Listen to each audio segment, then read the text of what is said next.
आज का जो वीडियो है ना, इतना खुशी भरा है कि हर कोई सच जानकर झूमने लगेगा, नाचने लगेगा, गाने लगेगा, कहते खुशी के मारे पागल हो जाएगा। वास्तव में जो पिछला वीडियो मैंने बनाया था तो मुझे बहुत ही जो बात हमारे सामने आई बहुत मायूसी भरी। हमें ऐसा लगा कि यार अब तो तेरे जो सपने थे लगता चकनाचूर हो गए, अब लगता तू कैसे जा पाएगा दर्शन करने। मगर अब जो परसों वाली बात बताता हूँ, परसों बात हुई, मैंने नहीं फ़ोन किया, उन्होंने खुद फ़ोन किया और हालचाल कैसे भैया, और होली को क्या प्रोग्राम है ना भैया, होली को बचते थे हम तो होली मनाते नहीं भाई। होली वाले दिन अब अभी ये तीसरी होली है, आप लोगों को बता देता हूँ तीसरी होली। हम सत्संग में सुबह सुबह 8 सवा 8 बजे निकल लूँगा, सीधा सत्संग हॉल में जाऊँगा। वहाँ पे अपने नाश्ता वगैरह होता है, उसके बाद अंताक्षरी होती है, बहनें एक तरफ और हम भाई एक तरफ। उसके बाद फिर सत्संग का प्रोग्राम चालू होता है, उसके बाद लंगर होता है, उसके बाद अपने सीधा दुकान पर आके मस्त आराम से आ जाता हूँ। लोगों के नज़ारे देखता हूँ, पी पा के गिरते हैं, लड़कते हैं ऐसे। तो मैं होली मनाता नहीं हूँ, मतलब वैसे रंग थोड़ा बहुत लगा लिया, जो लोग खूब धूम धड़क्का हम वो नहीं करते, सीधा अपनी दुकान खोल लेता हूँ, बस शाम को दुकानदारी करता हूँ, रात को अपने घर पहुँच जाता हूँ।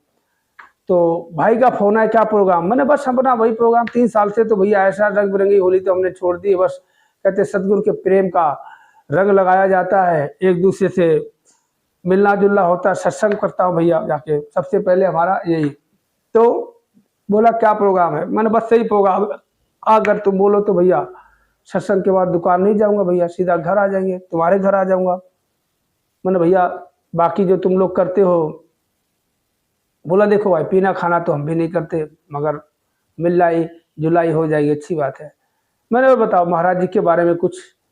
बोला भैया महाराज जी के बारे में क्या बताएं, अगर विश्वास करो तो मैं तुम्हें बताता हूँ।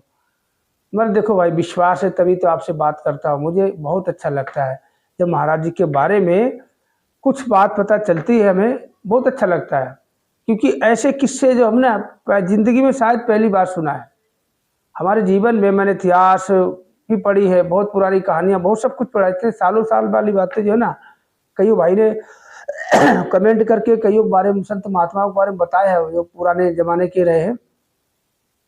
मगर इस ज़माने में जो मैंने सुनी बात है, ये सही बता रहा हूँ पहली बार सुना। उन्होंने बताया कि विश्वास करो तुम बताओ, अगर तुम ऐसे टाल करो, मैं टाल क्यों करूँगा भाई। बोला कल रात को मैं खा पी के सोया तो मैं यही सोचता सोचता कि महाराज जी कब आएंगे समाधि से, कितने साल हो गए, उम्मीद लगाए बैठा हूँ। बस महाराज जी वैसे तो हमारे कहते ब्रह्म रूप में तो हमारे साथ हैं, हमारे परिवार की रक्षा करते हैं, परिवार का पालन पोषण सब वही करने वाले महाराज जी कर रहे हैं, हर एक काम महाराज जी बना रहे हैं। मगर कहते हैं साकार रूप में महाराज जी शरीर रूप में हमारे साथ कब आएंगे। तो कहते ऐसे करते करते 12 साढ़े 12 रात का हो गया, तो खाना खा पी के नींद आ गई। तो करे अब देखो बात को विश्वास करने वाली बात है, विश्वास करो ठीक है, नहीं तो आपकी मर्जी है। तो वही मैंने सोचा बहुत खुशी की बात है आप जी के तक से ऐसे ही धीरे धीरे धीरे धीरे ये सोचता रह गया, और करते करता कराते आंखों में नींद आ गई। नींद आ गई तो पता नहीं सुबह कब हुई, आंख खुली तो सुबह, उससे पहले की बात बताता हूँ कि महाराज जी हमारे घर आए।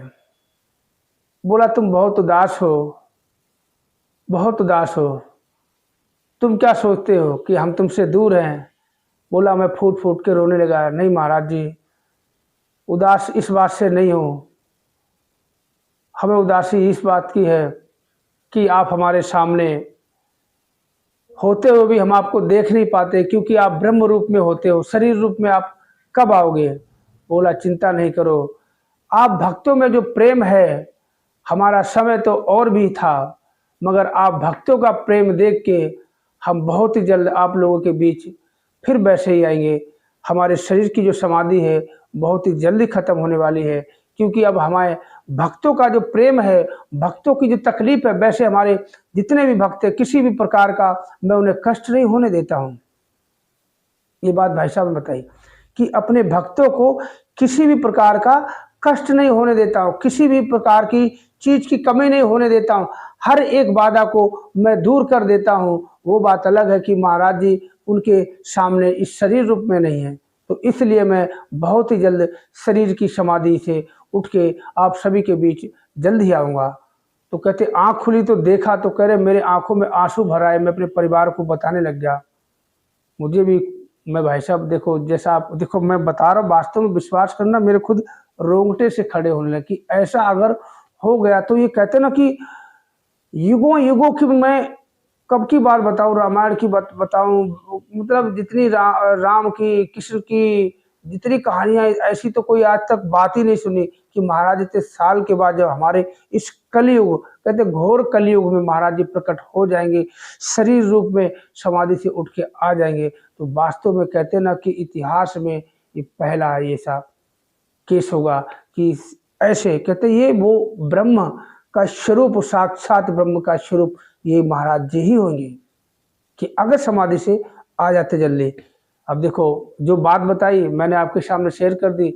बहुत से लोग मैंने देखा कमेंट उल्टे सीधे भी करते हैं, मगर नहीं करना। हमें भी देखो कहते कोई आदमी आपसे जुड़ने की कोशिश करता है, हम तो कहते हैं आप में से कोई सा अगर चाहे हमारे सतगुरु के बारे में आए हमारे मिशन में मोस्ट वेलकम, हम उसको सत्संग ले जाएंगे, हर चीज़ मतलब जो चाहे बात कर सकता है। कहते हैं कि अगर हम आपके पूरी तरह से अधीन है तो मैं आपकी तारीफ भी कर सकता हूँ, जरूरत पड़े आप पे गुस्सा भी कर सकता हूँ, थोड़ी मोड़ी बुराई भी कभी अरे तो ये कहते हैं जब पूरी तरह से अधीन ही है तो भाई हम उसके सिवा मेरा दुनिया में कोई है ही नहीं। तो हम तो यही कह रहे अगर हम आपसे जुड़ना चाहते हैं, हम आपके करीब आना चाहते हैं, हमें बुरा भला मत कहो। कोई बोलता है बहुत लोग कहते हैं एक अच्छी बात को 4 लोग अपने-अपने नज़रिए से देखते हैं। तो ये जानकारी कैसी लगी तो कमेंट करके ज़रूर बताएँ। सभी भक्तों को, सभी माताओं, बहनों को, भाइयों को मेरी तरफ से आशुतोष महाराज जी की जय। आशुतोष।